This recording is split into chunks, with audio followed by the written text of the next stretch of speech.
मैं बताऊं? हाँ कहिए। देखो ये भोजपुरी का मंच है जी, यहाँ मनोरंजन करो। अगर आप विधा गाना चाहते हैं तो वो भी गाओ मेरे साथ। बिल्कुल बिल्कुल, आइए ना, पूर्वी गाइए ना।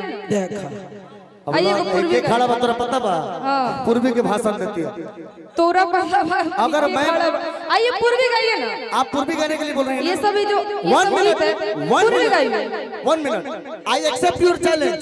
You accept my challenge. मैं पूर्वी गाऊंगा, लेकिन मैं जो बोलूंगा आपको गाना पड़ेगा। आप मुझे बोलिएगा मतलब नहीं समझ में आया। जो मैं बोलूंगा विधा वो आपको गाना पड़ेगा। व्हाट इज विधा? तो चार लगाओ रे भाई, लगाओ तब पूर्वी हम सुनाओ तब, लेकिन हम सुनाओ तो पड़ेगा। सुनाओ चकदार भैया। सदार करो बोलो। जब आप पहले पूर्वी गाइए। बहुत ना मैं गा रहा हूं, लगाओ रे पूर्वी पंचम गाइए। लगाओ तो तेरे पंचम लगाओ। हमारा होल हम गा रहे सभी भैया दो पूर्वी गाइए। सभी कोई पूर्वी गाएगा। आई अल्लाह चाहता दुनिया का होता पूर्वी गाइए। गा के सुनाइए पूर्वी, जवाब देंगे हमारे जनता जनार्दन। और भीज गइल बना रे आचो। याद रहे, लेकिन मैं जो बोलूंगा वो गाना पड़ेगा। पूर्वी गाइए, नहीं तो आप यही नाक रगड़िए और कहिए कि हमसे गलती हो गई। चलिए पूर्वी गाइए। बकवास नहीं, पूर्वी पूर्वी, फालतू बात नहीं। बकवास नहीं, पूर्वी आपने पूर्वी बोला मैं वो गा रहा गाइए। हूँ, लेकिन मैं जो बोलूंगा आपको गाना पड़ेगा। पूर्वी गाइए, पूर्वी गाइए। भीज गइल बना रे आचो। सुर में कि आचर भीज गइल बा। अरे बोलो रहो। और नयना वा के नीर से भाव भाव में, भाव में, भाव से भटकी वो। मनम के टेढ़का बाल समझ लो का। ना ना, बांस के बात से समझ लो, टेका का कहला। 10 साल जियान कइल बनी बनारस। अब जौन हम तौन गावे के परी मरत तक ताली बजा के बताओ। हम इनकर गावत नहीं का भइयो।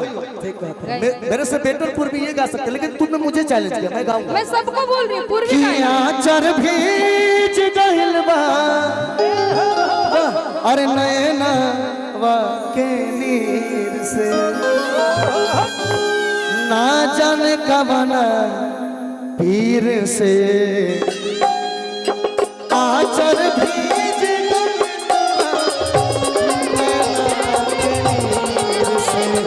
ना जाने कवना पीर से।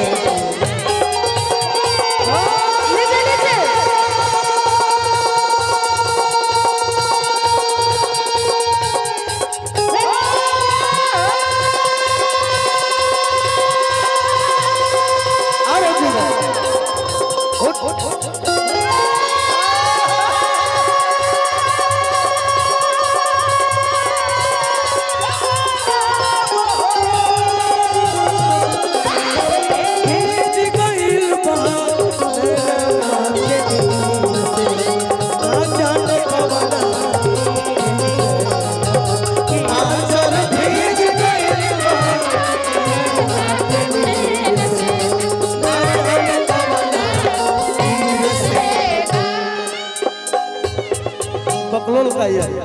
माथ पे बिंदिया गाना में डिस्टर्ब नहीं।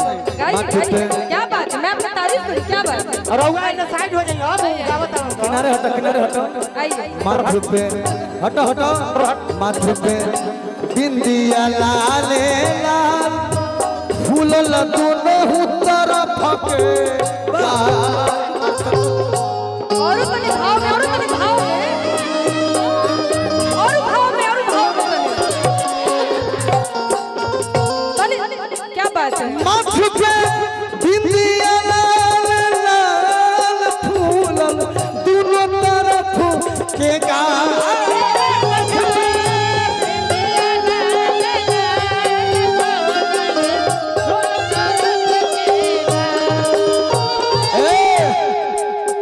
तहरे खातिर कहता नहीं। भाव देखो क्या बात है। कि चलिया चलो तड़ी केतना गंभीर कि बोलिया बोलो तड़ी केतना गंभीर से ना जाने का बना फिर से।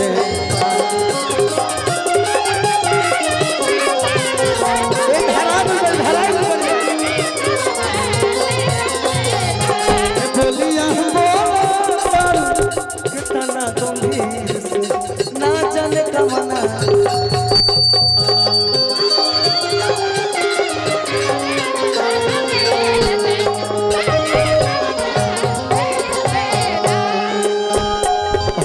भूल